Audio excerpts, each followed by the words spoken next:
حضرات صحابہ کی شان یہی تھی کہ وہ دین کی بات کو سنتے تھے تو وہ دین سے ایسے ہی چپک جاتے تھے جسے مقناطیس سے لوہا چپک جاتا ہے. اپنی اس نیت کی وجہ سے جو وہ کرتے تھے حضور کی بات کو عظمت اور اکرام کے ساتھ سننا اور اس پر عمل 100% کرنے کی نیت کرنا، اس وجہ سے وہ مقناطیس ہی کی طرح رسول اللہ صلی اللہ علیہ وسلم کے اخلاق و عادات، آپ کے ارشادات سے چپک جاتے تھے. پھر حضور صلی اللہ علیہ وسلم کے ارشاد پر عمل کرنے سے کوئی رکاوٹ پیدا کرتا، کوئی ان کو روکنا چاہتا، کوئی ان کو اس سے جدا کرنا چاہتا، چھٹانا چاہتا، تو اس قدر چپک جاتا تھا رسول اللہ صلی اللہ علیہ وسلم کا طریقہ کہ وہ اس سے ان کو کوئی چھٹا نہیں سکتا تھا. جیسے مقناطیس جب چپک جاتا ہے، چھوٹے بچے اس کو چھٹا نہیں پاتے ہیں. یہی حضرات صحابہ کی شان تھی. مجھے ایک واقعہ بتاؤں میں آپ کو. ایک صحابی، وہ زمانہ جب قیصر و کسریٰ کی سب سے بڑی حکومتیں تھیں اس زمانے میں، اسلام کو جب غلبہ ہوا اور وہ علاقے بھی فتح ہو گئے اور حضرات صحابہ کرام فتح کے بعد وہاں تشریف لے گئے. وہاں جب حضرات صحابہ کرام پہنچے ہیں تو سفر کی حالت میں تھے، سفر کر کے گئے تھے، اپنے ساتھ اپنا کھانا بھی باندھ لے گئے تھے. وہاں جہاں قیصر و کسریٰ کے وزراء اور سارے لوگ تھے، چونکہ اسلام کو غلبہ ہو چکا تھا، اسلامی حکومت قائم ہو چکی تھی، اس لیے وہاں پہنچنے کے بعد انہوں نے اپنے سارے معمولات جاری کیے.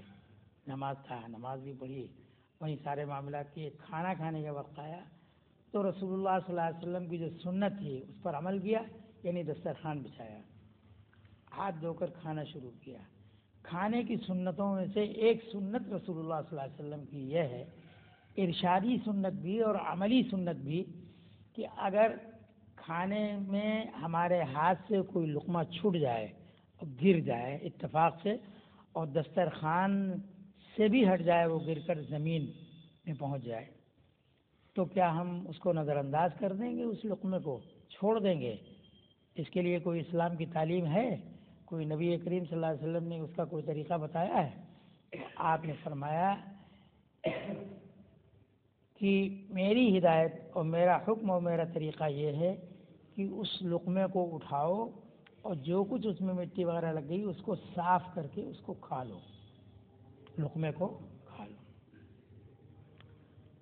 حضرات صحابہ کھانا نوش فرما رہے تھے، اتفاق سے ایک صحابی کے ہاتھ سے لقمہ چھوٹ گیا.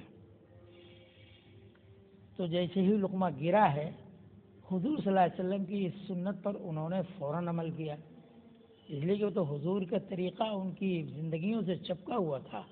بالکل فوراً عمل کیا.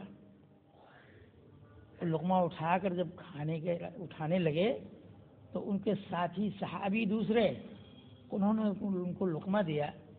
یہ قیصر و کسریٰ کے لوگ ہیں، اہل دنیا، اہل وجاہت، اور گرا ہوا لقمہ کھائیں گے تو ہم کو ذلت کی نگاہ سے دیکھیں گے، حقارت سے دیکھیں گے. اس لیے ان کا منشا یہ تھا کہ یہ نہ کیجیے یہ کام ہے. انہوں نے مشورہ دیا کہ یہ حقارت سے دیکھیں گے، اس لیے یہ کام نہ کیجیے آپ. لقمہ دینے والا کون ہے؟ صحابی. حافظ کو لقمہ کون دیتا ہے؟ حافظ ہی تو دیتا ہے. تو صحابی کو لقمہ صحابی نے دیا، نہ اٹھائیے. انہوں نے کیا جواب دیا؟ انہوں نے جواب دیا ہے وہ سننے کے لائق ہے. عربی کے الفاظ ہیں، میں اترک سنت حبیبی لہؤلاء الحمقاء. جن کو اہل وجاہت کہا تھا ان صحابی نے، یہ بڑے لوگ ہیں، رؤساء ہیں، وزراء ہیں، بڑے بڑے لوگ ہیں. ان کو صحابی نے کیا کہا؟ جنہوں نے لقمہ اٹھا کر کھایا تھا، انہوں نے کہا، جو عربی کے الفاظ تھے اس کا ترجمہ یہ ہے کہ میں اپنے حبیب محبوب صلی اللہ علیہ وسلم کے طریقے کو ان بیوقوفوں کی وجہ سے چھوڑ دوں گا. ان کو بیوقوف کہا. سنت کی اتنی عظمت تھی، آپ کے اتنے چپکے ہوئے تھے کہ ایسے ماحول میں بھی سنت کو ترک کرنا گوارا نہیں کیا، جبکہ ایک ان کے ساتھی صحابی لقمہ دے رہے تھے. خیال یہ ہوتا ہے کہ یہ صحابی تھے، ان کو تو وہ طریقہ حضور صلی اللہ علیہ وسلم سے چپکا ہوا تھا، وہ بھی صحابی تھے، ان کے نہیں چپکا تھا کیا؟ انہوں نے کیوں ایسا مشورہ دیا؟ تو ان کی نیت بھی سنیے، انہوں نے کیوں دیا تھا مشورہ؟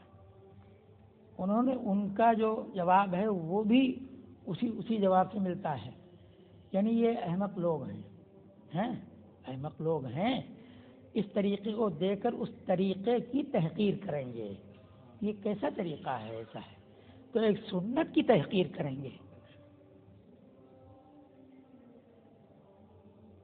اس عنوان سے ان کو یہ گوارا نہیں تھا کہ کوئی حضور صلی اللہ علیہ وسلم کی سنت کی تحقیر کرے، اور ان کو یہ گوارا نہیں تھا کہ میں حضور صلی اللہ علیہ وسلم کی سنت کو چھوڑوں۔ دونوں صحابی کی شان یکساں ہو گئی کہ نہیں؟ یہ تو حضور صلی اللہ علیہ وسلم کی سنتیں اور طریقہ ایسا چپکا ہوا تھا کہ ایسے ماحول میں جہاں ان کے لیے رخصت بھی تھی تھوڑی سی ماحول کے لحاظ سے، وقتی طور پر اگر وہ کرتے تو گنہگار نہیں ہوتے، لیکن حضور صلی اللہ علیہ وسلم کی سنتوں سے اتنا لگاؤ تھا اور اتنا وہ چپک گئی تھی مثل چمبک کے کہ ان کو کوئی چھٹا نہیں سکتا تھا۔ اس پر ان صحابی نے عمل کر کے بتایا، کیوں؟ حضور صلی اللہ علیہ وسلم سے زمانہ مبارک سے دین کی باتوں کو انہوں نے سنا تھا، ان باتوں میں مقناطیسی اثر تھا جس اثر نے ان کو اپنے ساتھ چپکا لیا تھا، اس لیے انہوں نے اس پر عمل کیا۔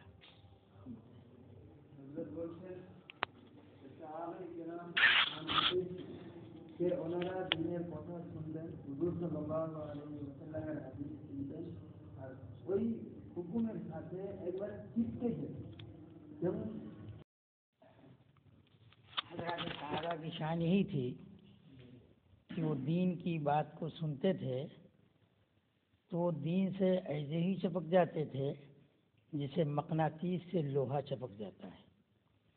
اپنی اس نیت کی وجہ سے جو وہ کرتے تھے، حضور کی بات کو عظمت اور اکرام کے ساتھ سننا اور